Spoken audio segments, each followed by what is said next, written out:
Hey, it's Paris. You know, I love sparkly things, right? Like stars. Duh. And thanks to Hilton and AutoCamp, I just slept under them. Picture me, serving looks by the fire outside my luxurious Airstream, making s'mores with the kids, while a national park is our backdrop. The great outdoors meets Hilton hospitality. That's hot. Explore all the new ways to stay at Hilton.com. Hilton for the stay. With a major selection of the looks your kiddos love starting at just $4 in the Walmart app, a new school year means a stylish new them. Who knew? Find skater skirts and Crocs that say, I'm casual but cool. Sparkly sneakers that say, it's my classroom, you're just learning in it. And preppy polos that say, I'm the teacher's pet, even if they're mommy's menace at home. Find their favorite styles starting at just $4 in the app. The Walmart you thought you knew is now new. The More Money Show with Steve Moore. Entertaining and informative on the Red Apple Podcast Network.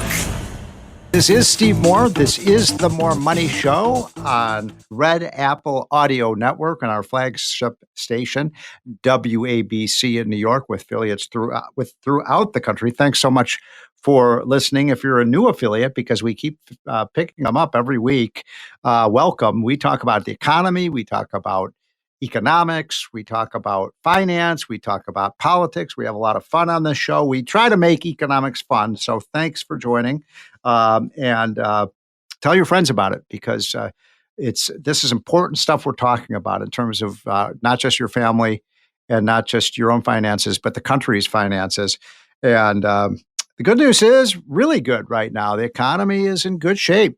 I think most of you would agree things are getting better. How could they get worse than they were under Joe Biden? And almost all of the economic indicators that I am looking at, folks, whether it is jobs, whether it is the inflation rate. So jobs are up. Inflation is down, not quite as low as we'd like it to be. It's at about 2.7% right now. We want it back down to about 2%. But 2.7% is a big improvement over the 9% we had under Joe Biden. And then we've got a lot of business confidence, consumer confidence. A report just came out, highest level of consumer confidence in over a year. So people are feeling better about their lives. Wages and salaries are up in real terms. People are starting to see real gains in their income. And that didn't happen under Joe Biden. Most American, or at least half of American families, lost income because inflation grew faster than their paychecks did. And so we're luckily seeing a big, big reversal in that trend, thank God. How about the fact that we're seeing businesses spend? They're making capital purchases at a pace of about 15% higher than last year. I believe that is a direct result of the Trump tax cut, which, by the way, was retroactive to the beginning of the year. And it allows businesses to invest in machinery, equipment, plant, research and development, and write off those costs rather than have to delay the write-offs. And so that's a big stimulant to the economy. It's a big stimulant to business spending. And businesses are spending like it's a holiday shopping center right now. It's unbelievable to see how optimistic businesses become. The other thing that's going on directly related to the economy, and for those of you who have been listening to the show for many months and years, you know that I'm not a big tariff guy. I do believe in free trade. I think that the best tariffs are the lowest tariffs. And so I've been somewhat critical, not hostile, but somewhat critical to Trump's tariffs when he came out. Remember what it was, Victory Day or Resurrection Day or Liberation Day it was.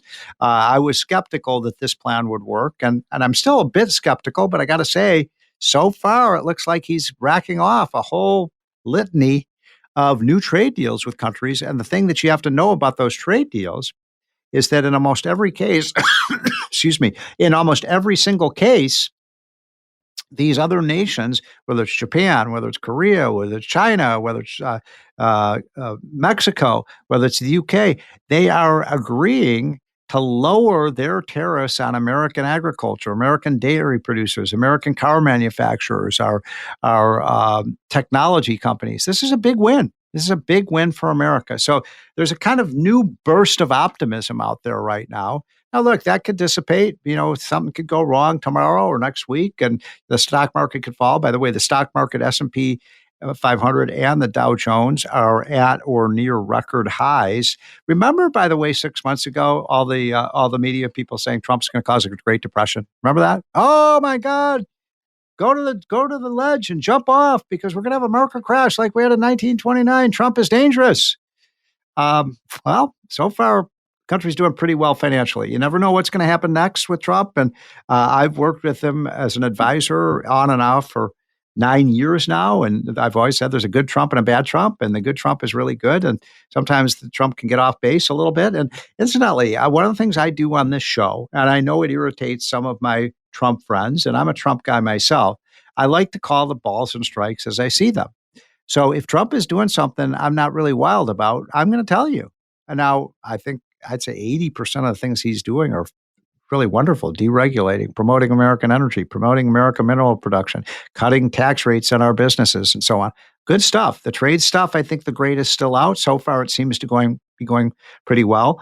I think the tax bill was a gigantic success. I like what he's doing on school choice. So on balance, this is a president who's very pro-business, very pro-family, very, very pro-consumer, and very pro-choice, letting people make their own choices and taking the power out of Washington and giving it back to the people. Some of us may call this draining the swamp. And this is a point I wanted to make to you that makes me quite excited, actually, because I've been in the swamp for almost 40 years. I came in 1984. This is 2025. So that my math is correct. That's 41 years I've been here.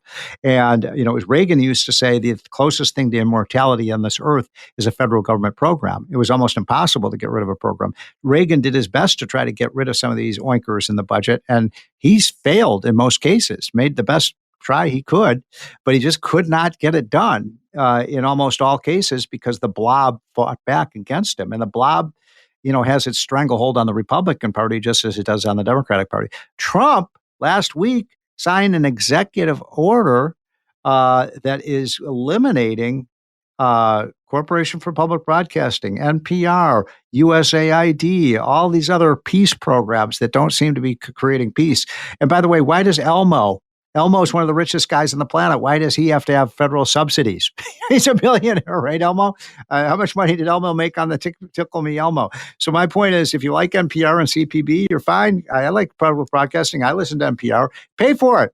I don't think it's something that taxpayers should pay for. One of the things we're going to talk about in the throughout the rest of this show, by the way, is my group, Unleash Prosperity, and go to unleashprosperity.com and get our hotline every morning. It is absolutely free, unleashprosperity.com. We're putting out a study on Monday that is called it is called votewithyourfeet.net. Votewithyourfeet.net, and it will be the first website of its kind to document in a very user-friendly way where people are going and where they're leaving. And this is the big story of America, the migration of Americans around the country.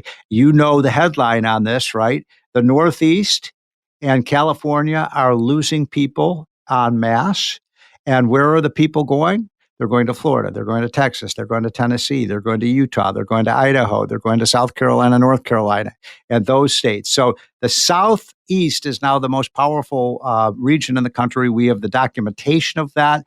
We can tell you how much income has left one state for another. It's a really kind of fun website. You can spend a lot of time on that and just peruse of what's happening as we put America into motion. So we will be right back, folks. This is the More Money Show, and great guests coming up, so do not change that dial. The More Money Show with Steve Moore on the Red Apple Podcast Network.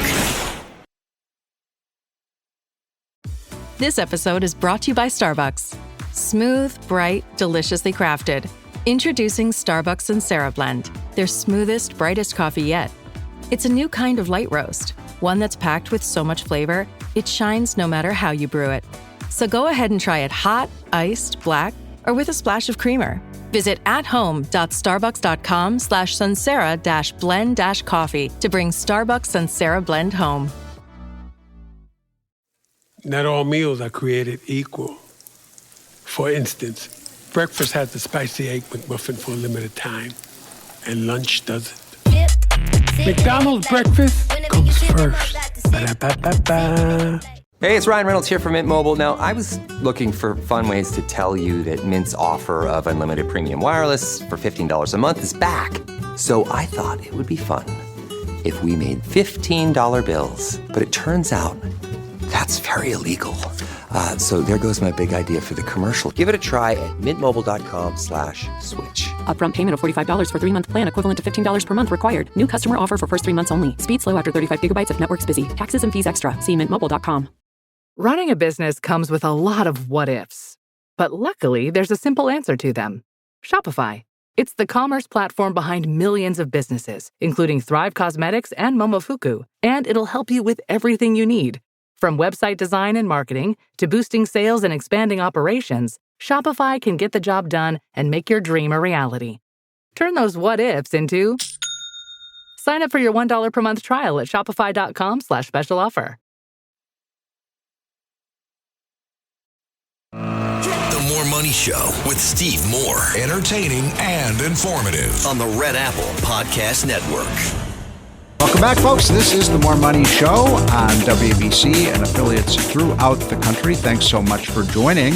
My next guest is Jay Jackson, Chairman and CEO of Abacus Global Management. Jay, thanks for coming in today. Yeah, excited to be here. So let's start with explain to people what Abacus Global Management is. You've had quite a good, great run of late. You're based in Orlando. Orlando, Florida is where the headquarters Everybody's is. moving to Florida. That's right. I mean, and not just for the taxes. The sun's nice too. So tell me about your business. Tell me about what you think about what's going on with. You were telling me when we were talking off air that a lot of this is insurance based and figuring out how people can get a better deal from their insurance. From we were talking about Medicare, Social Security. I want to cover all these bases, but tell us about Abacus. Sure. Abacus was founded over 20 years ago. We're a highly regulated company, registered in every state, even though we're based in Florida.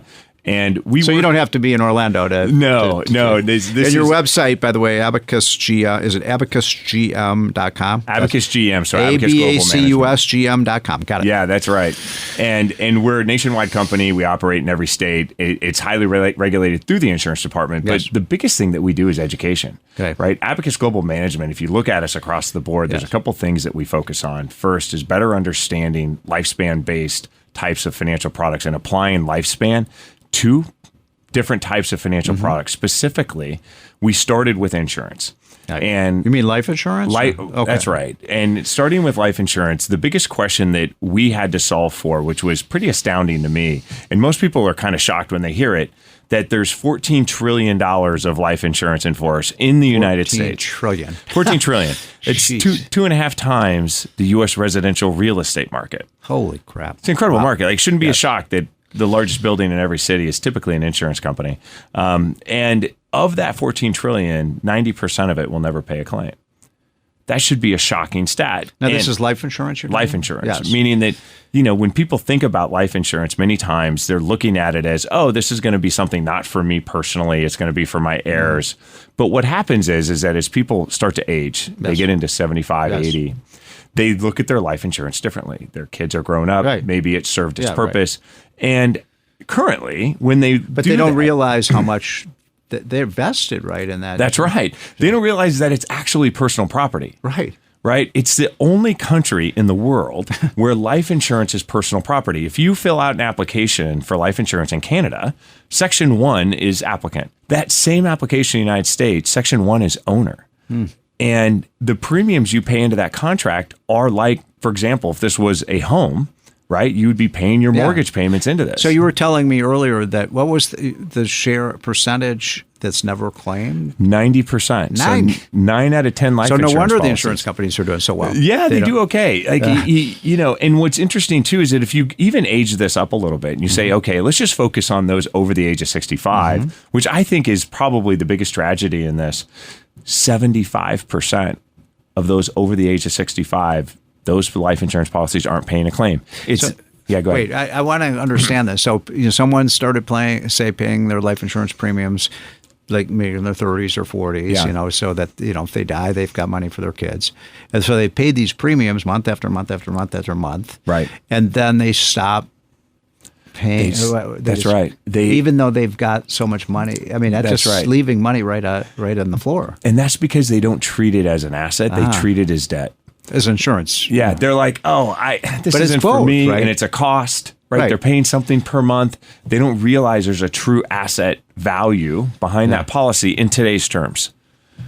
Amazing. So you're able to make sure that they're getting their money's worth out of their insurance That's policies. right. And the first thing we do is that we go and we re-underwrite them. We get updated medical data and information because there's a financial incentive for them to provide that, right? And now what we can do is say, okay, based upon your current lifespan, this is how long you might expect this contract to be in force and what your future costs may be.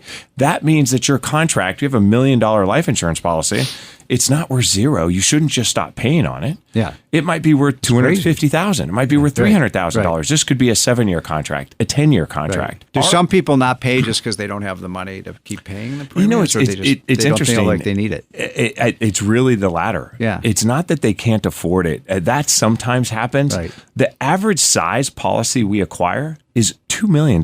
Like, this isn't somebody who's struggling to make their next medical payment. It's instead someone who doesn't appreciate or even understand that this is an actual asset that has a real value. So with your clients, you're basically showing them how they can basically cash in on their insurance. What else? What other kind of services do you guys provide? One of the things that we have found interesting as we're capturing the life cycle of our clients is that we're providing them very valuable data related to their lifespan.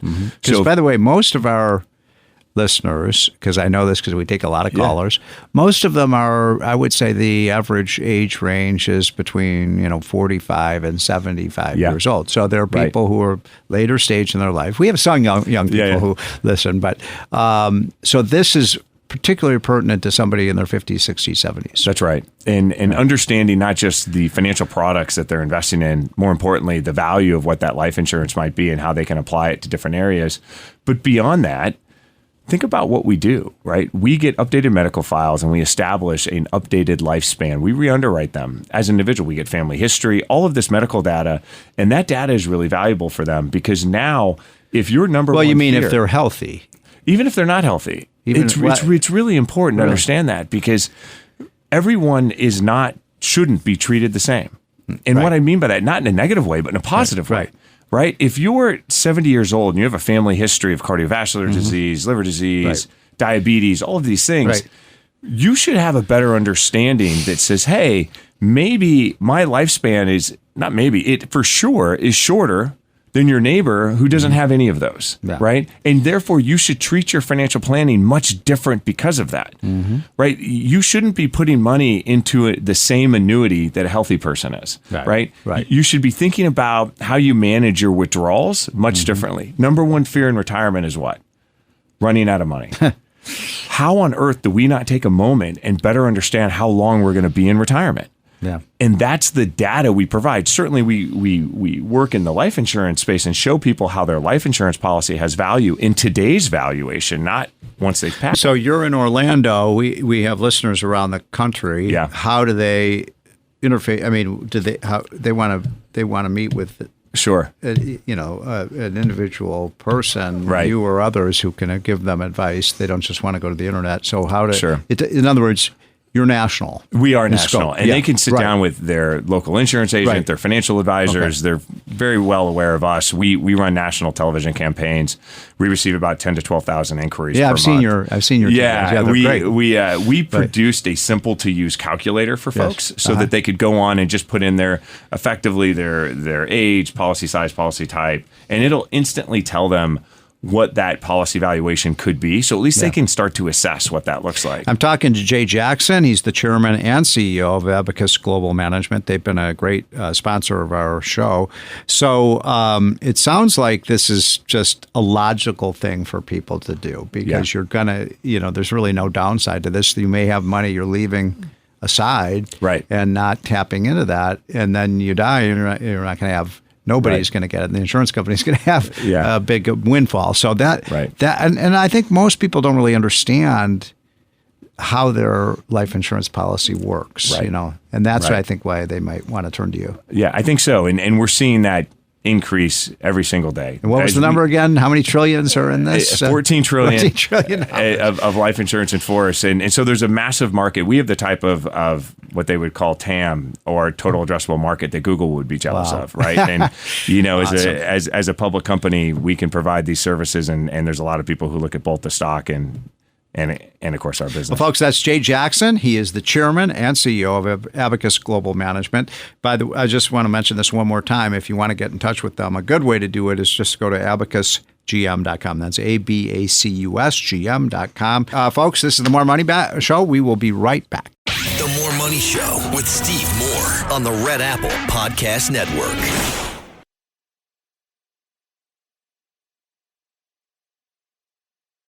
The More Money Show with Steve Moore. Entertaining and informative on the Red Apple Podcast Network. Welcome back, folks. This is the More Money Show. We're on WABC. We're on Red Apple Audio Network. We have affiliates throughout the country. Thanks so much for joining. We got affiliates in St. Louis. We got affiliates in Chicago. We got affiliates in Los Angeles, all over the East Coast. So proud to be able to have this show and have great guests on who can explain what is going on in this country with respect to the economy, with respect to our finances, with respect to the politics. And I mentioned earlier on the show that our group, Unleash Prosperity, a group that I run with Phil Kerpen and some others, Art Laffer, Larry Kudlow, Steve Forbes, the all-star lineup of economists, we are doing a new report called, it's a website actually called votewithyourfeet.net. It will be operational on Monday. And you can go to that and you can find out, you can click on one state or another, and you can find out where people are moving to and from and how much money is going back and forth. And one of the architects of this new website, votewithyourfeet.net, is one of the top demographers in the country who studies where people are moving to, where they're going, why they're going, et cetera. And his name is Wendell Cox. Wendell works with me on Unleash Prosperity. He is one of the people who put this new website together. So I had to get him on the air to tell us how this is going to work and how it'll be, how people can access information. So Wendell, thanks so much for joining. A pleasure. So you live, by the way, in St. Louis? Where is home the St. Louis, the Illinois suburbs of St. Louis. You're on the Illinois side. You got to move over the river. Yeah. Well, it's your taxes will go down, Wendell. Illinois is Springfield forgets you. There you go. So Wendell has been a friend of mine and a colleague of mine for many years, and so Wendell, let's talk about this report. Let's start with the migration of people, and then let's talk about the money. So we have in this the net change. That is to say, over, say, the last 5 or 10 years, how many people have moved into a state minus the number of people who've moved out of the state, which you call the net domestic migration. Tell us who some of the winners and losers are in that analysis. Well, the losers are unbelievable and probably will be of no surprise. California and New York are the big losers. Over the last 10 years, both states have lost about more than 1.5 million net domestic migration. And that means that's a huge number. Illinois comes in third worst, a good deal behind those two, but still pretty bad. The big winners, of course, are not surprisingly Texas and Florida. Not to mention strong showings by North Carolina and South Carolina and so on. So it's pretty amazing what's happening with the continued exodus of people from the dysfunctional states like California and New York. So, Wendell, let me just stop you there because you said, not surprisingly, people leaving from California, but really that is surprising. I know it's been going on for a while now, but, California, when you got started in this business, California was a state that people wanted to go to, not leave from. No question about it. I'm from California. I was born in L.A. and moved to Illinois in 1985. California has become a shadow of its former self. It's been misgoverned like you cannot believe. So has Illinois, but not quite as bad. But no, it's a sad thing that's happened in California. It's just amazing. Yeah, well, what is it? What is it? The taxes? Is it the regulations? Well, is it's all it sorts of things.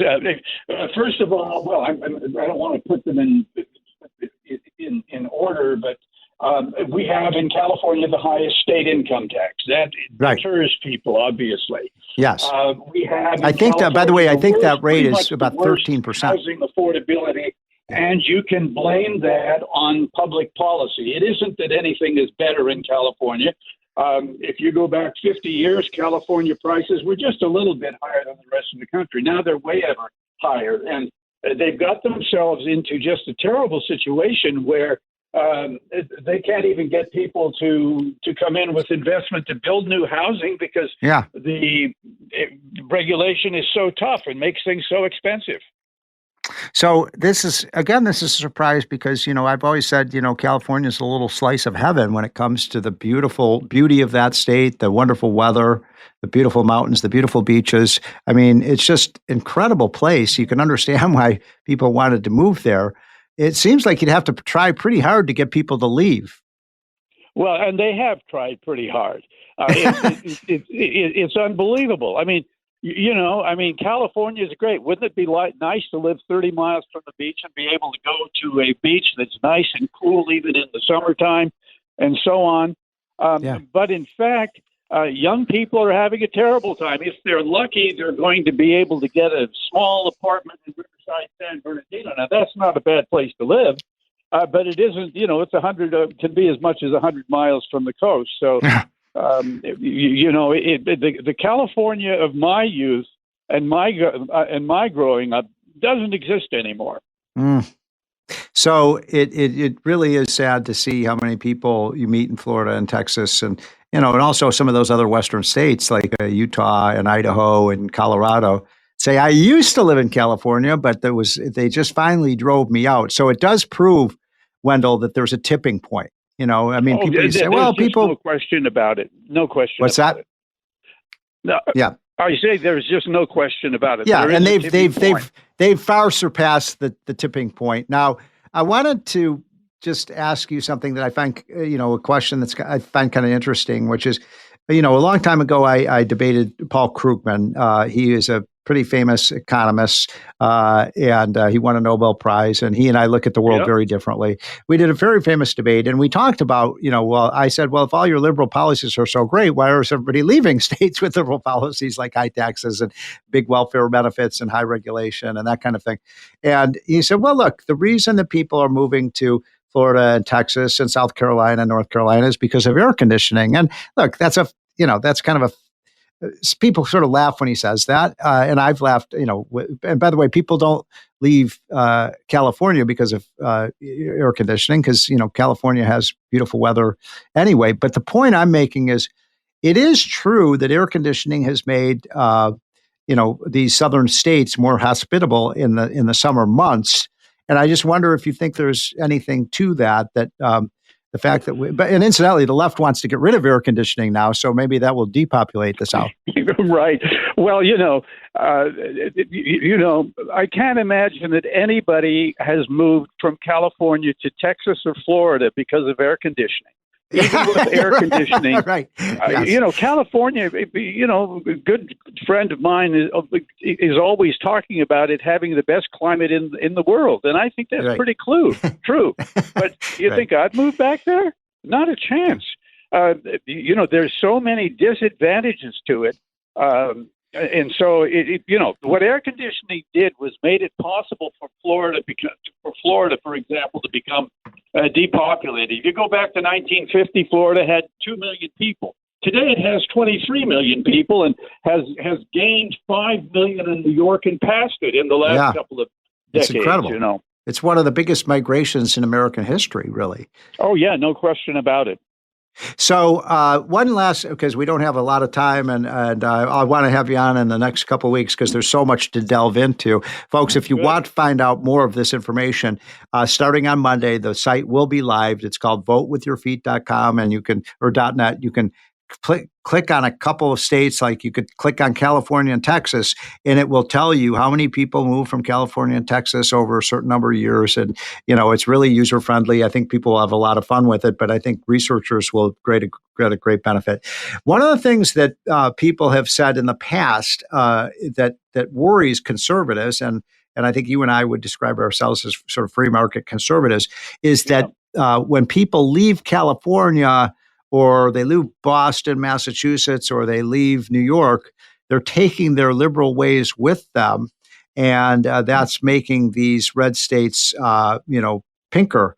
But I think the evidence shows now that people are kind of self-selecting on the basis of ideology. In other words, liberals are moving to liberal places, and conservatives appear to be moving more towards conservative places. And I wonder if you see any of that in the data. Well, yes, indeed. I think if you look at the Texas data, where Texas has continued to be very, conservative, despite the fact that it has gained a huge number of voters that the Democrats thought were going to vote Democrat, and they're voting Republican. The same thing in Florida. I mean, to think that Florida is a safe red state at this point, when if you go back to 2016, it was a so-called swing state. No, that's a great point. Good point. Yeah, So people are, but I think part of it is people who are, say, conservative don't want to live with liberals, and people are liberal who don't want to live around conservatives. And so I'm not so sure that's a good thing, that we're kind of ideologically separating, but it is happening. Well, it may not be a good thing for the nation, but it's a good thing for all of us that have done it. The point is that, I was going to make a point, but yeah, it is an exciting thing to see the extent that people are moving, and I think the big thing that's happened also is today. I can complain about California everywhere. Wherever I go, I can make comments about how bad California is, and everybody understands. I don't think that was understood in 2010. That was before all this crazy woke stuff and so on. And I think, Wendell, I think that's partly because people saw what happened, for example, with the wildfires, and the fact that, this governor, Gavin Newsom, who wants to run for president, was completely incompetent in dealing with that, or the way California mishandled COVID. And people just see the dysfunction. They see what's happening in San Francisco and Los Angeles with the filth and the homelessness and the people pooping on the sidewalks. And people say, I don't want to live there. No, I think you're absolutely right. I mean, they're becoming famous. And I remember Jerry Brown in about 2012, I think it was interested in trying to get the IRS to be stopped from further reporting of this data. And thank God we were able, a bunch of us were able to work. It wasn't just me, but a whole bunch of people got real concerned because regrettably, some left-wingers, are not real careful with the truth.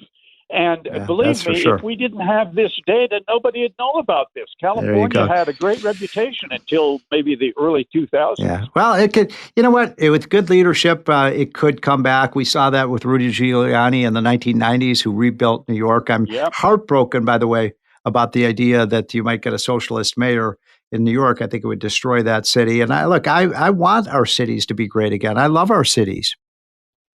No, that's a real sad thing, and the policies are just terrible. I'm very hopeful hearing reports out of San Francisco, which has been beyond the pale for a long time, and the new mayor there seems to have a bit of common sense, which is very useful. Yeah. So we have a big New York audience. By the way, I've been talking to Wendell Cox, who works with me at Unleash Prosperity. He's one of the top demographers in the country. He helped put together this votewithyourfeet.net new website that will be opening on Monday. So I want people to check that out.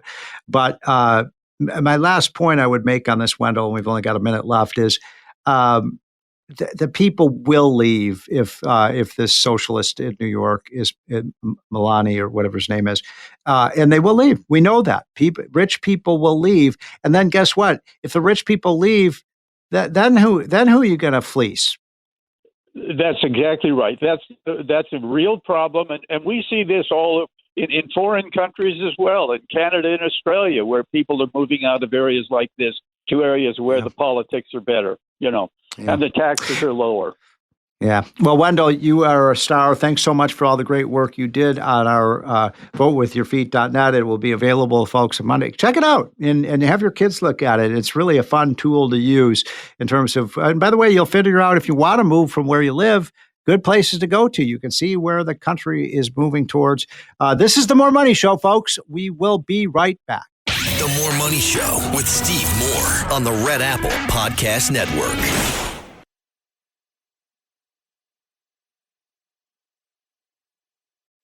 The More Money Show with Steve Moore. Entertaining and informative on the Red Apple Podcast Network. Welcome back, folks. This is the More Money Show on WABC and affiliates throughout the country on Red Apple Audio Network. Having fun on a Saturday afternoon, or it might be Sunday where you are. Different stations air the show at different times. A couple of things I want to say at the end of this hour that I think you need to be aware of. One is there's a new study. It was actually just published in the New York Times, so it must be true, right? Because they never fake the news. But I've documented this is true, and it's an alarming trend about what's happening in America. So if you look at the country in the 1990s, which wasn't so far long ago, if you looked at what was the number one employer in most states, especially states east of the Mississippi, for the most part, we were still a manufacturing company. We made things. People built things. We still build things, no question about it. Manufacturing is doing pretty well now. But if you look at this chart and you look at what's happened in 2024, manufacturing is only, number one in about 8 to 10 states. I can't count the exact number, but it looks like about 8 to 10 states on the map. But the number one employer in each state, not counting government, because in some states government is the biggest employer, but it's healthcare. Healthcare. It's people working in hospitals, people working in nursing homes, people working in, home health and all of these things. And look, that can't happen. We need nurses. Of course, we need nursing homes. I'm getting old. I'm 65. I know we've got an audience of many people in their 60s, 70s, 80s, and even some in the 90s. So as you get older, you need more healthcare and you need more help. No question about it. But come on, folks, we have to make things. And what we have done in this country, if we keep loading up on healthcare spending, and it isn't really helping our healthcare outcomes. We know what to do to remain healthy. And I'm not a health expert by any means, but I've been reading up about this. And I think there's pretty much a preponderance of the evidence that shows you need to get exercise. You need to eat right. You need to get enough sleep. You need to watch what you eat. And like, I'm as guilty of this as anyone. I eat way too much sugar. I have a couple of Cokes every day. I'm always having a piece of cake or this or that. I'm addicted to sugar. So I'm guilty. I'm not trying to lecture you. I'm just trying to tell you, if you want to live not just a long life, but a healthy life, you need to get out and do things that are good for your health. And that includes, and by the way, the more studies that come out, the more studies that show exercising for at least a half an hour and hopefully an hour every day of hard exercise is really important to your health. And incidentally, there's an old saying, not an old saying, a new saying that, sitting is the new smoking. And the worst thing to do is do what I'm doing right now, sitting in this chair in front of this microphone. You don't want to sit all day. You don't want to be idle. You want to be up and exercising your muscles. And so my point is, we're spending trillions and trillions of dollars in healthcare expenditures at a fraction of that cost. If you would just, all of us, and I'm not pointing fingers at anyone. I'm just saying as a society, if we get off our butts and do what's good for us, what we know is good for us in terms of our eating, our exercising, our sleeping, not doing drugs, we wouldn't have these massive expenditures on healthcare. We would be living longer and healthier lives. And by the way, life expectancy has been going up, but lately people are spending their last years of their life in a not happy situation. So we want to make sure you have more productive years in your life. And one way of doing that is what we were just talking about. Now, the other quick thing I want to say before we close up this hour is that Did you see the story that Pete Buttigieg, who wants to run for president, and you all know him as the former transportation secretary for Barack Obama. He ran for president. He's the guy who used to ride his bicycle to work. Well, he didn't actually, he rode it. He would have a car pick him up. He would park the car a block from the Department of Transportation and get out his bicycle and pretend like he was biking to work. But Pete Buttigieg, it has been discovered by the folks at the New York Post that Pete Buttigieg, you ready for this, spent $80 billion, $80 billion, not million, $80 billion on diversity, equity, and inclusion grants at the Department of Transportation when he was running that agency. Meanwhile, the air traffic control system was left in a very poor shape. It's one of the reasons they're using computers back in the 1980s. The potholes have not been filled. The transportation system, we've got gridlock in major cities. Thanks, Pete. Thanks, Mayor Pete. You've done a wonderful job. You were making sure that we had enough blacks and Hispanics and young people and short people and old people and whatever it is, rather than making sure that the infrastructure was working. I think that's despicable. The idea that this guy would run for president, I've never met Pete Buttigieg, but I have to say it is quite irresponsible. $80 billion. Think of what we could do to improve this country. But it all went to diversity programs. Diversity. I don't even know what that means, folks. I think we should just go back to Martin Luther King's idea of, I don't think you're allowed to say this anymore. It's supposed to be racist to say that we should have a colorblind society, but I really believe that. We should not judge people by the color of their skin, but the content of their character, and yet the left wants to judge people by the color of their skin. Isn't that ironic? And if you don't want to do that, then you're a racist. Everything's upside down. Folks, we have a great show, and I appreciate people joining. We are on every week now. We have affiliates throughout the country, and I'm so pleased that you're joining us. It's the highlight of my week to be in front of this microphone. And if you have the second hour of the show, we will be right back. If not, have a great weekend and see you next weekend. The More Money Show with Steve Moore on the Red Apple Podcast Network.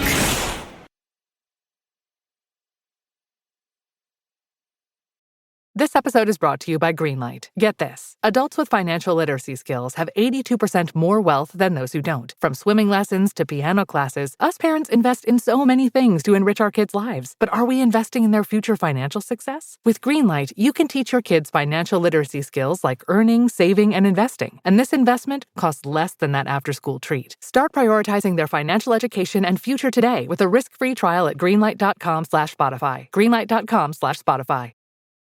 This episode is sponsored by Friskies, who would like to tell your cats hi. Now, if that didn't get your cat's attention, there's one thing that always does the trick. Just pour some Friskies crunchy food in the bowl and you'll hear those paws come running. Works every time. With so many Friskies choices, you can always bring your cats running from their secret napping spots. There's always more to explore. See for yourself at friskies.com or visit your local store. Today's top story, the flavor merger of the century between the Peanut Butter Group and Chocolatey Corp. Joining me is a PBC executive. Thanks for having me, Barry. Now, how did you know the merger and the byproduct of it, Jif peanut butter and chocolate flavored spread, would be a success? You know, it was a gut feeling, a rumbling, if you will. Besides, they're two titans of taste. Very true. Goes great with pretzels. And pancakes. Apples too, I bet. Try Jif PBC today. Brace the rudders! Raise the sails! Raise the sails! Captain, an unidentified ship is approaching. Over. Roger. Wait, is that an enterprise sales solution? Reach sales professionals, not professional sailors. With LinkedIn ads, you can target the right people by industry, job title, and more. We'll even give you a $100 credit on your next campaign. Get started today at linkedin.com/results. Terms and conditions apply. The More Money Show with Steve Moore. Entertaining and informative on the Red Apple Podcast Network.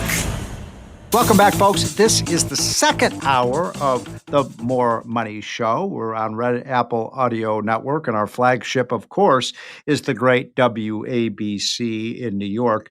A lot to talk about this hour. And so I want to start right up with this story from Great Britain. One of our most important allies in a country very much like ours. And this is a story that bothers me, folks. And I want to hear from you about what you think about this. I love it when people email me and text me and things like that, because I like to hear your opinion of these things. But the story is this: Britain's Labour Party, that's their sort of Democratic, what we call our Democratic Party. They're the more left of center group. They have fallen out of favor in Britain if you don't follow British politics, because they've screwed everything up, just like the Democrats screwed everything up under Joe Biden. So they're in big trouble, that party. So they're scrounging around trying to think, how can we save the Labour Party? Well, they don't want to change their left-wing policies, right? No, we're not going to do that. We have to find new voters. And so what the British Labour Party wants to do, and they have proved this in their party platform, is to let 16 and 17-year-olds vote. So I think that's a terrible, terrible idea. As one who has a 17 and 18-year-old son, I love them, but I don't want them voting. I don't think they're worldly yet. I don't think they have any idea what's going on. And I think the idea of a 16 and 17-year-old voting is crazy. By the way, I actually believe that voting should not happen to age 21. I think we should. I forget what amendment that was. I think that I know some people in my audience know it was maybe the 21st, 22nd Amendment. I forget, which allowed that lowered the voting age from 21 to 18. I think that was a mistake. I do. I don't think people 18, 19 years old, many of them have never worked, they've been in school. They don't have any idea how the world works. To have them vote, I think, is a mistake. Now, we did that back in I think that passed in the late 1960s or early 1970s. I'm going to have to look that up, that amendment that gave the 18, 19, and 20-year-olds the right to vote. But look, young people are stupid. And I say that even to my own kids. I was stupid when I was 18. I look back, I said, God, it's amazing I'm still alive. Some of the crazy things I did when I was that age. It really is, doing stupid drinking, experimenting with drugs, all this crazy stuff, taking risks, going 80 miles an hour down the highway. I mean, I'm guilty of all that stuff. I mean, it's stupid. And so that's what 18 and 19-year-olds do. I'm not saying all of them are responsible. You may have very well-trained and very responsible kids of that age, but I think we should let adults vote, not young people. And the idea that a 16 or 17-year-old can make a rational decision. And it's interesting to me that that there's a lot of talk about doing this in the United States. That's why I bring it up. They want to do it in Britain, and they're moving ahead. They may well move ahead with it. I think it's still a few years off here in the United States. I guarantee you, if the Democrats take power again, they're going to want to do this. Yeah, 14-year-olds, 13-year-olds, 12-year-olds. They've indoctrinated kids for the last, for the first 10 years of their life. So they're good voters now. They've listened to what the teachers' unions have told them, and they will regurgitate it, and they will vote against anybody close to Donald Trump, because Donald Trump is evil. I mean, that's what they think, and that's what they say. So I think it's a bad idea. I think it is a bad idea to let these young people who are not even, not many of them have never had a job, they're going to vote. No, I'm sorry. I think it's a travesty that anybody would talk about doing that. So let's stop that. Let's nip this in the bud, so to speak. Okay. The other thing I wanted to mention, to shift to good news, is I'm very, very pleased about what Trump is doing on technology, on artificial intelligence, robotics. Many of you know I'm on the board of a company called Lightspeed, which we build houses with robots, and I had the CEO of that company, of Lightspeed, on the show, I think a week or two ago, talking about this amazing technology. The reason I bring this up is the United States must lead the world in technology. We need to always be at the forefront. Agriculture jobs, I mean, we need farmers, of course, and we need manufacturing, but the jobs of the future are the jobs in computers, in biotechnology, in artificial intelligence, in robotics. All of these things are coming quickly, by the way. They're coming much, much more quickly. The changes are going to be dramatic. Very dramatic in terms of how we work, how we live our lives. Robots already in California, and I know we have some people listening to the show in California, you've already got driverless cars everywhere. You go order an Uber and the computer's driving it. Trucks in 10, 15 years will be driven by automation, not necessarily by truck drivers. A lot of manufacturing, construction, factory works will be done by robots. It's coming, folks. I mean, be ready for this because you cannot stop the future, and the future is coming, and it's scary in some ways, but it's also going to increase productivity. But my point is, we need to do with artificial intelligence and bioengineering and robotics and these new industries. We have to keep the government away from them. This is what we did with the internet when that was launched in the early 1990s. So let's not forget that Al Gore invented the internet. Remember that one? We need to keep the government's hands off artificial intelligence. We need to keep the government off of the idea of robotics because they're going to screw it up. If they get involved in it, they're going to regulate it, tax it, and lawsuit it, and it's not going to develop. We have 7 or 8 or 9, 10 amazing companies that have come to completely dominate the internet age, NVIDIA and Microsoft and Google and Apple, and these companies are doing amazing things. They're multi-trillion-dollar companies. I want those companies here in the USA. I don't want them in China. I don't want them in Japan. I don't want them in Europe. I don't want them in the UK. I want them here in the United States. I want Americans to derive the benefits of this. And Trump issued an executive order this week basically saying, keep the government out of the way. We're going to let these, it's going to be the Wild West. We're going to let these technologies develop. I love that. We're going to see companies you never even heard of before. Just like I remember when I first heard of Google, I'm like, what is Google? I've never heard of that. Or Facebook, these other things. They came, 1 week you hear from them, and the next thing you know, they're off and galloping to be trillion-dollar companies, the biggest companies in the world. I want that to happen over the next 5, 10, 20 years in the United States. And the only thing that can stop it is stupid, bad government regulation. And so Trump says, we are not going to regulate this. We're going to let it go. And I want to ask you this, and next week I'm going to be taking questions about this. Do you think the artificial intelligence boom is going to be good for America or bad? Are you afraid of it? Or do you think it is going to be a force for good? I think ultimately this is going to be a force for good because the old drudgery jobs of the past will be gone, and we'll have robots do the drudgery work, and that means we as Americans can do the stuff that we love to do. And life on Earth will be better, we'll live longer and healthier lives. So I'm very excited about this, but keep the government out. And that's what Trump says in his executive order. And once again, he is entirely correct. This is Steve Moore. This is The More Money Show, and we will be right back. The More Money Show with Steve Moore on the Red Apple Podcast Network.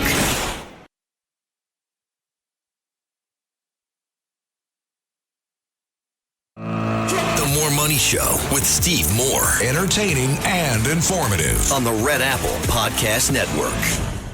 Welcome back, folks. This is the More Money Show, and now, as promised, I want to bring on a good friend and a good friend of the taxpayer and a good friend of economic common sense, Joe Livornia.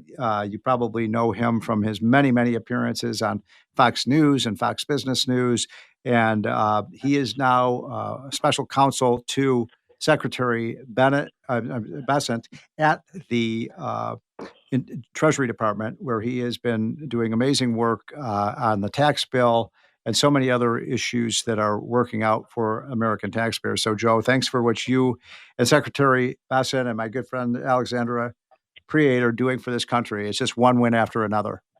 Thank you, Steve. I appreciate it, and thank you so much for having me on. So let's start with the big headline number that you all announced earlier this week, which was, of course, the fact that we're seeing big jumps in the amount of money that businesses are spending on capital expenditures, everything from machinery to equipment to research and development to building new plants, technology. I've always said, Joe, that when businesses are spending on those kinds of investments, it's one of the lead barometers of confidence in a growing economy. Steve, that's exactly right. And, one of the things, one of the genius, or one of the great parts, I should say, of the One Big Beautiful Bill was that the capital spending part was always going to be retroactive to Inauguration Day. That's a big point. Even point. though there was tremendous uncertainty as far as when this bill was going to get done, I don't think people believe that President Trump and Secretary Bessent was going to help get this thing across the finish line as soon as it was. But you saw the I didn't think it could be done. I was a skeptic. A lot of people and it's amazing what you guys did. A lot of people didn't. But, we're running, Steve, if you look at the equipment production, business equipment production, we're up about 17% through the first half of this year. You got to go back, excluding the pandemic, got to go back to 97, back half of 97. And as you very accurately described, if companies are investing in capital, the next thing to come is a dramatic pickup in hiring. And that's what we look for. We're looking for a CapEx-induced second half boom that pays dividends going forward. It's not just a 1 or 2 quarter phenomenon. This isn't a demand side Keynesian policy. It's supply driven, where you create the incentives for businesses to invest in their business, which then leads to long-term increases in productivity, living standards, and higher wages. And you just made a very important point, by the way, Joe, which is that the tax cut, President Trump announced this very early on in his presidency, that the tax cut would be retroactive to the start of the year 2025. So businesses were starting to spend this money even before the tax bill passed, because they were confident it would happen and that they would get this tax break.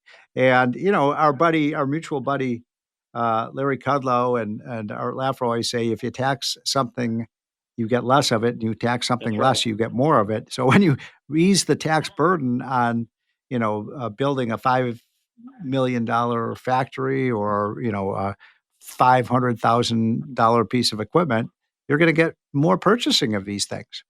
That's exactly right. And that's what you want, because you give people more capital, they can produce more. And it's also disinflationary. These technological booms are disinflationary. And that means then as inflation falls, you're increasing your real wages. And now because we've removed through the border control, illegal immigration that artificially depressed worker wages, the Treasury Secretary has made the point that we should be seeing faster nominal wage gains going forward. So you have a great combination of higher nominal wages at the same time inflation moderates.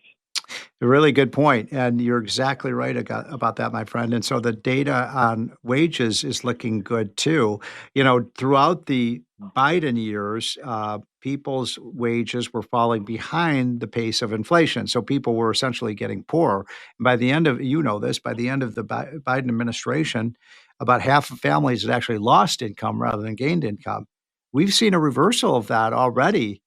And, it's only been 6 months, but already that trend has reversed, just as it reversed in Trump's first term, when we saw big gains for family income. Yeah, what's amazing, Steve, is this blue-collar boom, which for the data geeks out there, it's the non-supervisory production workers. These are not the professional managerial class that went to fancy schools and have a lot of stock options and performance bonuses in their pay. They're literally like the average Joes. And you look at how they've performed over the decades, and unfortunately, it's been terrible. And it's through both Democrat and Republican presidencies. It wasn't until President Trump's first term that you really started to see an improvement in middle and lower income wages, who in relative terms benefited better than every other income group up to the pandemic. And the policies now with the one big, beautiful bill not will only extend it, but the fact that I'm sure you love that 100% expensing for plant and factories is just great if you want to reindustrialize. One thing that I was a little disappointed about, and by the way, I think that bill was absolutely fantastic, one of the great conservative victories of our time. But, I have a few complaints about it. And one is that, I wanted to see that 15% corporate tax rate that Trump has always talked about for 8 years now. We didn't get that down as low as we'd like to have, but he did cut the rate, from 35 to 21% in his first term. And there were some other things that, I would have liked to see, maybe indexing of capital gains and some other things that I think could really help the economy. And I just wonder, what comes next? I mean, I know you're just exulting over this one, but will there be more? Well, you just. Speaker Johnson said they're going to start reconciliation process in October when the new fiscal year begins, and you just gave two good possibilities. Maybe that's where the Congress moves is lowering the corporate tax rate, at least on domestic producers, indexing the capital gains tax, which the president the other day mentioned, further reducing significantly the capital gains tax. But if you want to increase housing supply and improve affordability for first-time home buyers, which right now they've got some of the worst affordability they've ever had. Right. No fault of the president. Unlock that trapped capital. Yeah. So do you think the president and Secretary Bessent would be open to that? I think certainly based on the comments that President Trump has made, sure. And then Stephen, you can make the pitch to the president and the secretary as well as me. Okay, well, good. That's music to my ears. It really is a fantastic bill, and congratulations. I was a doubting Thomas, Joe. I didn't think there was any way that Secretary Bassett and Donald Trump would be able to get this thing done by July 4th. And, I was on, I don't know if you know the story, I was on a cruise in the Mediterranean, one of the first trips I'd taken in a long time with my wife. And I got a call from the people I work with, got to get back here. This bill is moving fast. So I had to get off the boat in Rome and get back, and just in time to help out on that last push. It was a great victory. So I wanted to mention a couple of other quick things. I mean, let's just talk about what comes next. I mean, Secretary Bessent has been very involved in the trade negotiations in a very productive way. I like the way this is going. As you know, I'm not a big fan of tariffs, but I have to say Trump has been able to get countries to lower their tariffs. And I like that direction. How do you feel like things are going on the trade war front, or the trade? I should say, Steve. Yeah. I say the markets, the financial markets are they're financial markets. They're the are judge. A voting machine. Yeah. Right. And look, you see not that you want to look at every single wiggle in the stock market, but the recovery off of the April lows, the biggest recovery off of 15% drawdown in the history of the economy. Credit spreads are incredibly tight. I mean, the markets are saying inflation is not a problem. They're optimistic on the growth outlook. And, the tariffs are being used as part of an integrated process, Steve, where you're getting all this foreign capital in, and President Trump has been great at engineering these deals to bring foreign capital in. Then ultimately, hey, if we're successful, you may not get a lot of tariff revenue because everybody's relocated here, and it's more jobs, it's more domestic production, and you have high wages. So, I mean, the tariffs, the way they're being used is very thoughtful, very integrated, very holistic approach. And I think too many economists have focused on just one narrow sliver of it and haven't looked at the big picture. One last issue I wanted to bring up with you. I'm talking to Joe Lavorgna, who is a chief counsel on the economy with Secretary Bessent, the Treasury Secretary, and also worked in the first term for Trump. So he's been very involved in the economic. Joe, Laffer and I wrote a book a year ago called The Trump Economic Miracle. And I got to tell you, what's happened in the last 6 months is a miracle. Yeah, it's a miracle. Yeah, I agree with the miracle. I would just say it's sort of maybe it was like preordained. I mean, the president had an historic victory last November, and my parents are school teachers, and I remember when my father said, "I'm voting for Donald Trump. He's a builder. He knows what he's doing. He's actually created that's so things." True. And that's so true. A very simple, but I think very astute observation, and he knows what he's doing, and he even say, even though I should be your favorite president, and he acknowledges people, even they don't vote for him. He's like, I'm still going to help all Americans. Like, he doesn't have any kind of bias, and I think that's just a wonderful thing. And it does feel like it's a golden age or golden era. I mean, why not think big? Americans have always thought big, and President Trump thinks bigger than anybody.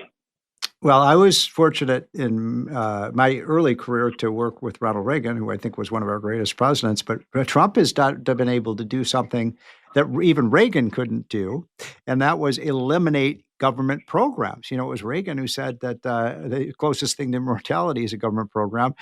Back then, we tried to kill, scores and scores of obsolete programs. We really couldn't get it through Congress. We couldn't get it done, despite our heaviest efforts to do it. Trump did it this week with the rescission package. He did it. Look at the majorities he had. They were razor thin. Right. Yeah. I mean, that's the game away from Ronald Reagan. But, I mean, that really is a testament to President Trump's leadership and ability to rally people and bend to his will and his persuasion. Amazing. So last issue I wanted to bring up with you is the issue of the budget deficit, because so many of my listeners, when they call in, they tell me that they're very concerned about this. I'm concerned about it. Everybody's concerned about our debt. And yet I was looking at, I think it was some of the statistics that you all put out at Treasury, noting that last month we had huge gains in tax revenues coming in, and the deficit actually fell. Yeah, we had the smallest deficit in 10 years in June, and that was due to a combination of fewer payment, tariffs, which have been a huge boon to revenues, Yes. And also the student loan forbearance, which was on hold, which was illegal. Right. The last administration decided it was going to not listen to the law, but whatever the case may be, the numbers look good. And, the president is certainly trying to figure out ways they could eliminate waste, fraud, and abuse. You're seeing that in the Department of Education, which is one of those agencies started under President Carter that I don't want to say it's outlived its usefulness because maybe it should never have been implemented in the first place. But, yeah, you're seeing the president try to do what he can to wrestle back some of the spending. And maybe, Steve, in the next reconciliation, we'll take another shot at trying to trim or at least slow the growth rate of spending. But I'll say this, Steve, you can't fix the problem. Secretary Besson said that you can't cut your way to prosperity. You need to grow. So and if we could grow at 3%, the revenue numbers the CBO is telling us we're going to get in the next 10 years are completely off base. They're way off the mark because they've got growth under 2%. And if growth is under 2%, boy, we've got much bigger problems in the deficit if they're actually right. You're 100% correct, my friend. And you've got to have the growth, and the policies you put in place are pro-growth, whether it's deregulation, whether it's pro-American energy policy, whether it's strategically lowering taxes. It's all good, and I find very little I can complain about. It makes me a little nervous about the tariff fights, but so far most of them have turned out very well. So congratulations to you. Please pass on my congratulations to Secretary Bessent, and of course Donald Trump has been an amazing leader. I feel privileged that I've been able to work for two of our greatest presidents of modern times, Donald Trump and Ronald Reagan, and I know you played a big part in that. And can you come on in a few more weeks and then give us some more Steve, good news? I would love to take credit. I'm only doing my very small part. This is President Trump's leadership Joe, and my boss, Secretary Bessent. Yeah. Let me just say this, though. You're right. But Trump has surrounded himself with really top-notch people like yourself and Scott Bessent and the people in the cabinet. I mean, it's an all-star team of people who know what they're doing. And, I didn't agree ideologically with Joe Biden or, say, Barack Obama. At least Barack Obama had some people who were at least competent. I didn't always agree with what they're doing. Not only was Joe Biden ideologically wrong, but they were completely incompetent. They couldn't run a 3-car parade. And you guys know what you're doing, so I can sleep well at night. Well, I'm happy to hear that, Steve. I'm happy to hear that. But I think, all Americans are going to benefit from President Trump's policies, and it'll come to the bottom line, bigger paychecks and higher quality of living and rising living standards. Well, Joe, thanks for coming on. That's Joe Livornia. He's a key member of the Treasury Department on economic policy. It's been an A+ so far. Joe, please come on in the weeks ahead and give us more good news. And folks, this is The More Money Show, and we'll be right back. The More Money Show with Steve Moore on the Red Apple Podcast Network. My cat Freddie loves to be brushed and cuddled. But stirring up his cat allergens meant sneezing and itchy eyes. Then I found Purina One Live Clear. It's cat food that reduced the major allergen and my suffering in as little as 21 days. Now, we feel closer than ever. If you have issues with cat allergens, you really need to try Purina One Live Clear. Try new Purina One Live Clear today. Purina One, a difference from day one. Hey, this is Bill Simmons from the Bill Simmons Podcast, here to help you make the most of your summer with Michelob Ultra, a superior light beer worth playing for. Play for it with the guys when you're competing to see who can sink more birdies on the golf course, because winning tastes even better with Ultra on the line. Play for Ultra. Fill your fridge with Michelob Ultra this summer. Enjoy responsibly. Copyright 2025 Anheuser-Busch Michelob Ultra Light Beer, St. Louis, Missouri. At Starbucks, we've more than doubled parental leave for full and part-time baristas, giving them up to 18 weeks of paid time off, so they can be there for early bedtimes, late nights, first laughs, and spend more time with the best company they know. At Starbucks, benefits like parental leave are just the start. Learn more about Starbucks industry-leading benefits at starbucks.com/partners. As a sports fan, I have to confess, Sometimes the game gets kind of boring. That's when I unfold my Samsung Galaxy Z Fold 7 and use multi-window viewing on its large screen. Boring game? I'm checking out my fantasy baseball league at the same time. Score still 1-0? I'm replying to emails in the other window, scoring points with the boss. Semifinals finally getting exciting? I'm buying tickets to the finals and booking my flights. Can your phone do that? The new Galaxy Z Fold 7. Get yours at Samsung.com. The More Money Show with Steve Moore. Entertaining and informative on the Red Apple Podcast Network. Welcome back, folks. This is the More Money Show. I hope everyone is having a wonderful weekend. Now it's time for my favorite part of the program, which is when I bring in Bob and Ryan Payne of Payne Capital Management. I love this segment because I learn a lot from them, and they give me and you really good advice about how to make more money. So, Bob and Ryan, thanks for joining as always. Another blockbuster week. I mean, things just keep moving along. We got the tax bill done. We got the rescission bill done. Seems to me that we've got a pro-business president, and it seems like the markets really like that.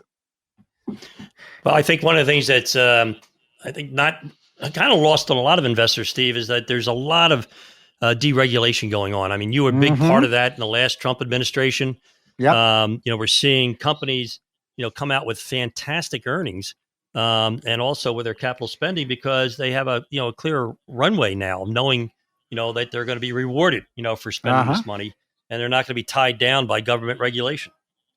So I want to just amplify something that you just said, because it's very important. Because as our mutual buddy Larry Kudlow would say, earnings are the mother's milk of the stock market, and so you just said that earnings have been really good, and just tell me about that. Is that how pervasive is that?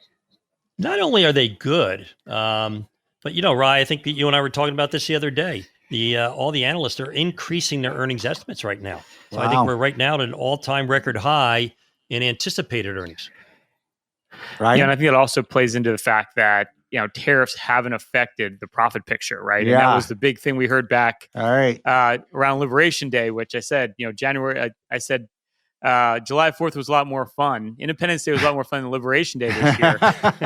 What's the big concern is it was really going to chew into those margins. And now you actually having, even with tariffs, and we are going to have tariffs for sure, the profit picture is going up. And I think that's because of, what we're seeing right now with artificial intelligence. We're seeing robotics. We're seeing, companies right now, the ingenuity. And to your point, Bob, regulation is obviously, we're seeing deregulation. So all those play into a counterbalance to any sort of added cost from tariffs. And I think that's really important. It just shows you the efficiency of American companies and their ability to continue to grow their profits. And it's huge. So in your business, everybody seems to obsess about what Jerome Powell is going to do next. I know the guy in the White House obsesses over it all the time. I think maybe excessively so. But I want to give you kind of my take on this and get your guys' reaction to it. I'm kind of on the fence about this, whether we need more rate cuts. I mean, I see the inflation rate at about 2.7%. Then that's kind of in the safe zone, but I'd like to be closer to 2 to 2.5%. I don't want to flood the economy with any more cheap money, because that's what led to so much of the inflation under Biden. And yet so many people in your line of business think, all we have to do is lower interest rates and everything's going to be just fine. And I think the president kind of thinks that way too, but he's a real estate guy, so he loves low rates. But where are you guys on this? I mean, and do you think those rate cuts are coming, and how, if they are coming, how important will they be? Well, I think first of all, Steve, I think, right. No, go. Okay, go ahead. No, I think you're dead right. I think it's not exactly a home run, because to your point, Steve, if you lower rates, that is very stimulative to the U.S. economy. And do we start overheating the economy? And if we do that, that does cause inflation. So I think you have to be careful here what you wish for, and I think that is a big concern. And Bob, I think you probably feel somewhat the same way. Yeah, well, I mean, the Federal Reserve, they have a couple of, jobs, right? But first of all, they want to keep everybody employed. And, hey, here's you mean everybody at the Federal Reserve? Or? Everywhere in the country. Like, jobless claims are dropping, Steve, right? This economy is booming. So you have jobless claims going down. I know. So, there's really, I mean, the Fed really can't cut rates here right now. I mean, it's, inflation, let's remember, is a lagging indicator. So, there could be That's later, true. inflation could come later, we don't know. Yeah. But, the economy's doing really well. We don't need that extra incentive right now. I kind of agree with that. I mean, I know Trump wants a 200 basis point decline in rates or something. Come on, he's the president of the country. What president in the United States, in the history of the United States, has ever asked the Fed to raise rates? So look, when things are going well, don't change the game plan. The other issue I wanted to bring up with you, because I get asked all the time from our listeners about this, is artificial intelligence. By the way, I hate that term, Ryan, artificial intelligence, because I like intelligence, but I don't like things that are artificial. And the polls are showing that people are kind of 50-50 on this. I mean, half of Americans are actually worried about our artificial intelligence, and half of them think it's going to be an exciting future. So a lot of Americans think it's going to be like the Terminator movie or something, and that the computers are going to take over. But it is changing. You were making the point to me offline when we were talking that that artificial intelligence is really embedded into every product now. Every process is really helped driven forward by lowering costs through AI. Yeah, 100%. It's a lot like when we had the advent of the internet, right? And what you have to remember about back in 1999, 2000, it was every company that benefited. It wasn't those initial companies that were providing, the infrastructure. And I think that's the big mistake right now is we're seeing, overbidded up that Magnificent Seven trade. If you own the S&P 500, you basically own the Magnificent Seven. And then maybe you own NVIDIA, you own Amazon, you own Apple, you own them outright. So I think the problem here is it probably is somewhat overinvested. And meanwhile, like you just said, every single company is benefiting from those efficiencies, just like the day we got email, right? How much more efficient were businesses when they have to write letters anymore? And what's crazy about this is the adoption rate is much quicker than the internet. So it's happening much quicker. And that's why when you think about the S&P 500 and you think about stocks in general, own the S&P 493, because every company's margins are improving. And a lot of companies pay a lot more dividends, which are important, especially if you're retiring, than just owning the tech trade, which pays very little in cash flow. So it's critical. Well, great point. Now, I do own NVIDIA. It's one of the stocks that's really done well for me.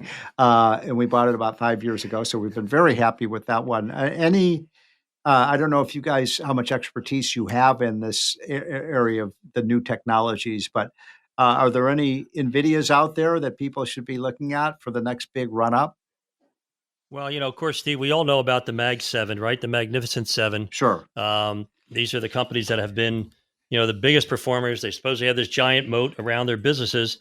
But what you'll find is that if you look at your portfolio, just about every fund you own, at least 70% of all long-only funds right now own the Magnificent Seven already.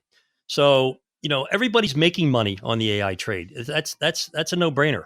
But what do you want to be certain of is, as Ryan said, is every company is going to be an AI company. So you want to make sure you have international companies in your portfolio. You want to make sure that you have value portfolio stocks in your portfolio, stocks that pay dividends. You look at Europe and you look at the international markets. They're highly regulated. They're going to benefit even more from artificial intelligence because they're going to make them more efficient. Without their own, the way they blunder around all these bureaucracies, they're actually going to become more efficient because of AI. So, every company is going to increase their profit margins, which means more earnings. And if earnings go up, stock prices go up. And it's no surprise to anyone right now that the international markets are up 22% this year. Compared to what for the U.S.? We're up about so the U.S. is about 7, we'll call it, or 7 or 8. 7, that's at that. So the international markets are doing very well. Ryan, are we going to run out of workers? I mean, we've got so much demand. As I look at the jobs reports, we've got 7 or 8 million job openings now. I don't know if there are 8 million Americans who are actively looking for work right now. It's amazing what's happened with the job picture. Yeah, I say the sun rises in the east, and every economist keeps calling for the end of the labor market, like it's going to fall off a cliff. I'm actually, and they've just been dead wrong. And so much of it's demographics, right? You have baby boomers retiring in droves. For a lot of good reasons, they've shut off the border, but immigration is down. So we have a shrinking labor force, and I think this is where artificial intelligence, it's not going to take your job. If anything, it's going to replace workers that we actually need that we don't have. and really be an enhancement for any workers that are still in the workforce, which means productivity gains. And I know, Steve, I know you know about this. That actually is disinflationary. Really AI is a huge need, because I don't think this labor market at some point here is going to see a lot of slack. If anything, we have to anticipate it's going to stay tight, no matter what those economists love to tell you and always be wrong about. So I'm talking to Bob and Ryan Payne, by the way, of Payne Capital Management, who have been with my show, I think, for at least 4 or 5 years and been great sponsors. So thank you, gentlemen, for what you do. I wanted to ask you about one other industry in our last couple of minutes, and that's the energy industry. Because as you know from the Big Beautiful Bill and also the rescission package, a lot of these sweetheart deals with solar and wind power are going to go away eventually. At least they look like they are going to. Well, I'll believe it when I see it. And then you've got Trump really putting a lot of money into the old-fashioned fossil fuels, oil, gas, and coal, or at least permitting for it. So, do you see any positive plays in the energy industry? Well, I think energy is an absolute place to put money right now, Steve. You have this huge demand for electricity, right? We need electrons to run these data centers. I think one of the negatives right now about AI is that our electric bills are going up because the demand, that's for sure. on our electricity is so great. So, one of the ways to play the artificial intelligence, and by the way, it's not intelligent and it is artificial, but it's just, it's just the evolution of technology, right? It's like we've been living with AI for years and people are afraid of it, but it's just the evolution of technology. So I think right now, energy is a great place to look because we're going to need as much energy as we can get, no matter what it comes from. The last question in our last 45 seconds or so, Ryan, to you. Utilities. One of the things that worries me is whether we have the capacity in the grid system to deal with what Bob was just talking about, which is the massive increase in power generation that's going to have to happen. And so what do you think about utilities? Yeah, and in fact, it's actually outpaced technology over the last 12 months, right? Everyone's talking about the tech trade all the time, but utilities, which pay great dividends from a valuation perspective, much cheaper than the overall market. And to your point, I mean, our energy demand is only going to go up from here. Even if if it's only like 2/3 what we think we're going to need for artificial intelligence to run all these data centers, clearly demand's going up. And these are definitely, and this speaks to why you want to diversify your money here. And there's a lot of places to do it where you get rewarded with getting paid with cash flow. And I know our baby boomer listeners out there, they need cash flow in retirement. And that's just a great way to diversify. And again, just an adjacent place that you can invest your money. That's not just the tech trade, because it is over-owned here. I can't stress that enough. You live by the sword, Steve. You die by the sword. We don't want that with our investment portfolio. So we've had a big run up. We've had a big run up in the market in the last few months. Ryan, are you still sticking with be bullish? Steve, it's like my middle name right now. I think it's hard not to be optimistic at the moment. So yes, I am definitely bullish. Well, you've been right. You've been more right than most on this stuff, and the market just continues to rise. So Bob and Ryan Payne, thanks so much for joining this afternoon. Folks, this is the More Money Show, and we will be right back. Hey, and if you're thinking to yourself right now, okay, I need to get my finances in order. I need to get my retirement plan in place. Well, here's your shot to do it. Bob and I, for the entire show, will keep 10 slots open. If you saved over $1 million for your retirement, we'll run for you our now famous Total Financial Master Plan, and we'll do that with no obligation or cost. It's a full holistic review. We literally look at everything. There's not a firm out there that will do this work up front. We go as far as building you your own personalized financial portal. We'll give you a bird's eye view of your entire financial life and hone in on every financial issue you need to address today, whether it's an income plan for retirement, how to take Social Security, how to draw from your portfolio, factor in inflation, and not run out of money. We're going to build you that dynamic income plan. We're going to look at diversification. Markets have been wild this year. I don't need to tell you. Has your portfolio been way too volatile? Or have you been sitting with way too much money in cash, CDs, money market funds, paralysis by analysis? Well, we'll put together a full investment game plan. We'll show you how to grow your wealth, but most importantly, protect it over the rest of your life. And we'll look at fees and taxes. Wall Street loves to sell you high cost, tax inefficient products, whether it's an annuity, mutual fund, brokerage product, structured product, insurance. We'll go through every investment you own. We'll do a deep dive. We'll show you how to reduce the cost and optimize your portfolio for taxes. It's not what you make, it's what you take. You'll get our full tax playbook. We have 10 slots. If you saved over $1 million for your retirement, we'll run our total financial master plan. All you need to do is text or call right now at 844-752-6692. That's 844-752-6692. Speak with one of our financial advisors, certified financial planners at 844-752-6692. That's 844-752-6692. That's 844-PLAN-NYC. That's 844-PLAN-NYC. The More Money Show with Steve Moore on the Red Apple Podcast Network.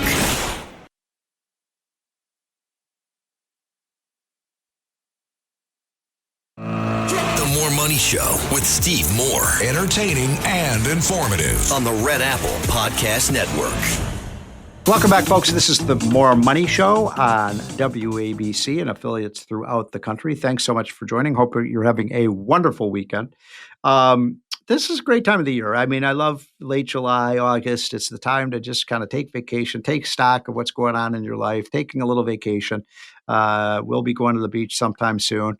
But we'll continue to do the show, I promise. So the highlight of my week is to be in front of this microphone. And thank you so much for the loyal listeners who make the show possible. Our ratings are very good. So thank you, thank you, thank you.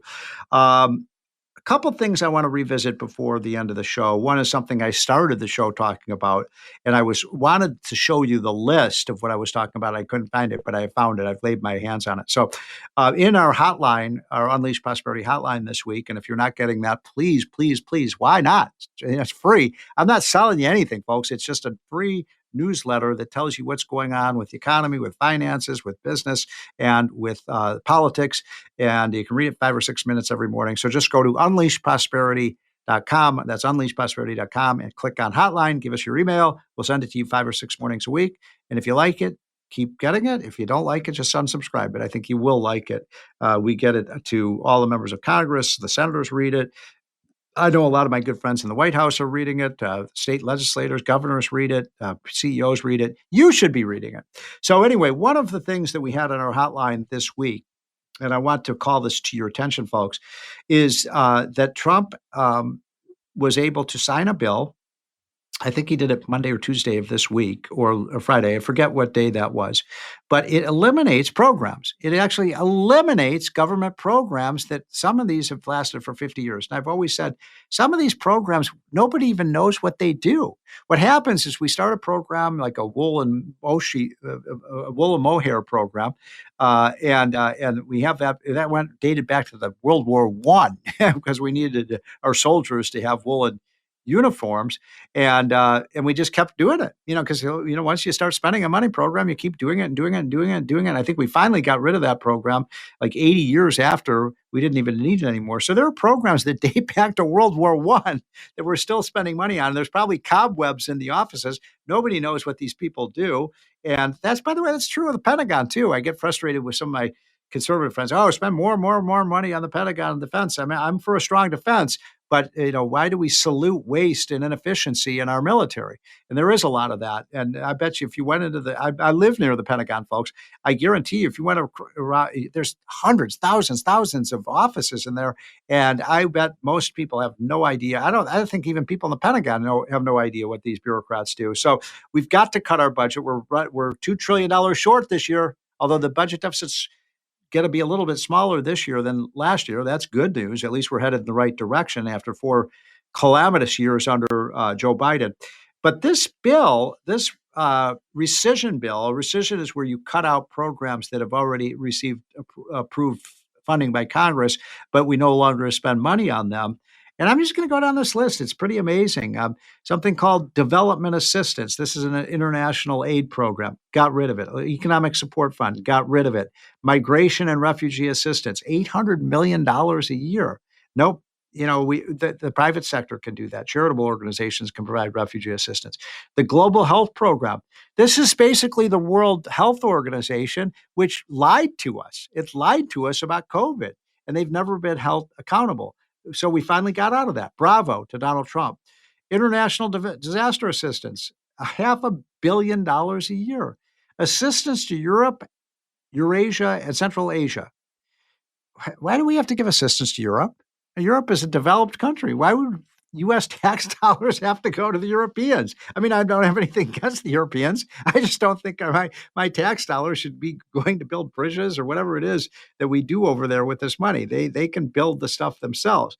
Oh, this is one great. We got rid of assistance for international organizations. Yes, get out of the UN, get out of the World Bank, get out of the IMF. These programs do nothing except build big bureaucracies and then complain about how terrible the United States is. And by the way, these other countries never pay the dues that they're supposed to be paying for these, quote, international organizations. It's just, we should call them rip-off America organizations. Here's one, peacekeeping activities. Peacekeeping activities, $360 million for that. International organization, $200 million. Contributions to clean technology. I mean, what's wrong? Natural gas is a clean technology. Why do we need to have subsidies for this? $125 million. USAID, it's gone. That's foreign aid. Those are the corrupt programs. By the way, there are 80 different agencies, private agencies that get all this money, say, oh my God, it's going to be a disaster. People are going to die. We're going to have epidemics, all this stuff if we cut this program. What they didn't say is, by the way, the money goes to us, goes into our coffers. We're the ones who get rich off of it. No more. We're not subsidizing foreign aid anymore. If you want to, by the way, if you're one of my liberal friends that listens to this show and you want to support these things, go have at it. I'm all for that. Write a big check, will you?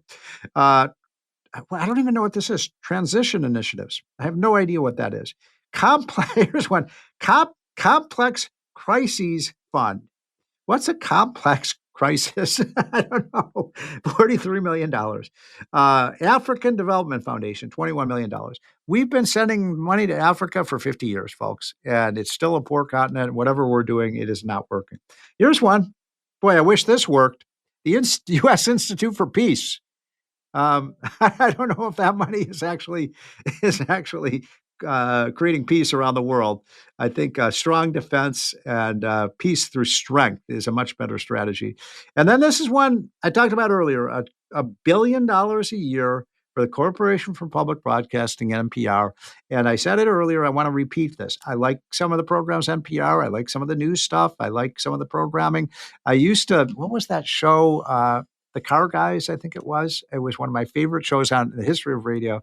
I know some of you remember it was Car Buddies or Car Guys. They were so funny. I was always on Saturday afternoons. I used to love that show. But if you want it, if you like it, great. But why are the taxpayers paying for this stuff? I mean, when you've got an agency that's losing, an operation losing $2 trillion, you don't spend money on fluff.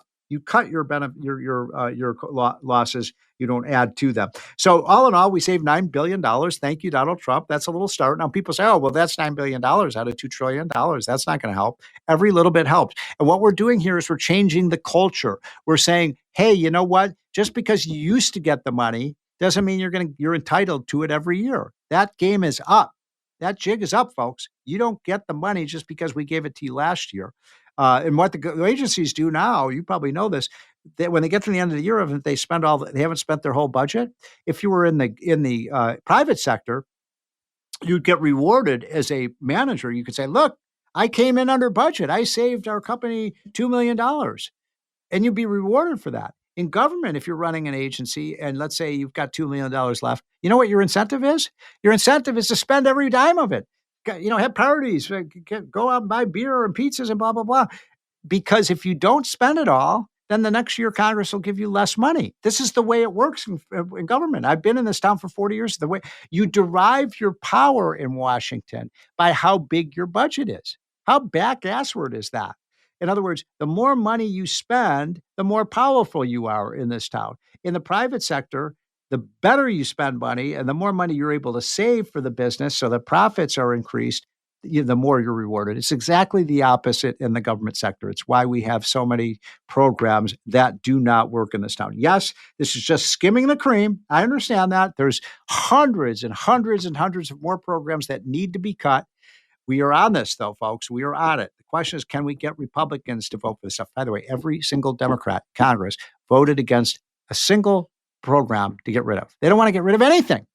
We have thousands of programs, and they cannot tell us a single program a domestic program that they want to get rid of. And when we try to put work requirements, and if you're going to get welfare benefits, which I think most of you, almost everybody listening to the show, because you're smart people, understand that if you're going to get a handout from the government, we're not giving it to you for free. You got to do something to help yourself. This is just common sense. And we are going to require people to work now if you're going to get food stamps and if you're going to get Medicaid, if you're able-bodied. I think that's most important. Finally, for New Yorkers, please, please, please take this election seriously that's coming up in November. Look at what could happen to your state and city if you vote the wrong way on this one. I'm not here to tell you how to vote. I'm here to tell you that when you get a reformer like Rudy Giuliani, and I think he was America's mayor. And I know many may not like Rudy because of what he did with Trump and this and that. That's fine.